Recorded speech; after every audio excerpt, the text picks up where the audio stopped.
প্রিয়াঙ্কার বাঙালিয়ানা রান্নাঘরে সবাইকে স্বাগত জানিয়ে আজ বানিয়ে দেখাবো পটলের ঘি রোস্ট।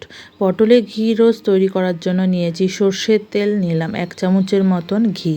তারপরে পটলগুলোকে লম্বা লম্বা করে কেটে নিয়ে নুন আর হলুদ দিয়ে একটু লাল করে ভেজে নেব। হালকা লাল করে কিন্তু ভাজলে হয়ে যাবে। হালকা লাল করে পটলগুলোকে ভেজে নিয়ে তুলে রাখার পর ওই কড়াইতে দিয়ে দেবো মৌরি ফোড়ন, দেব শুকনো লঙ্কা, তেজপাতা, গোটা গরম মশলা, টমেটো, কাঁচা লঙ্কা আর কাজু বাদাম নিয়ে ভালো করে ভেজে নিয়ে একটা পেস্ট তৈরি করে নেব। পেস্টটা হয়ে গেলে তেলের মধ্যে দিয়ে ভালো করে কষিয়ে নিতে হবে। এরপরে একটু টক দই দিয়ে দেবো 2 চামচের মতন, আর দিয়ে দেবো চিনি, জিরে গুঁড়ো, কাশ্মীরি লাল লঙ্কার গুঁড়ো। ভালো করে নাড়াচাড়া করে যতক্ষণ না তেল ছেড়ে আসছে ততক্ষণ ভালো মতো কষিয়ে নিয়ে পটলটাকে দিয়ে পটলটা ভালো মতো নাড়াচাড়া করে নেওয়ার পর দিয়ে দেবো অল্প করে জল।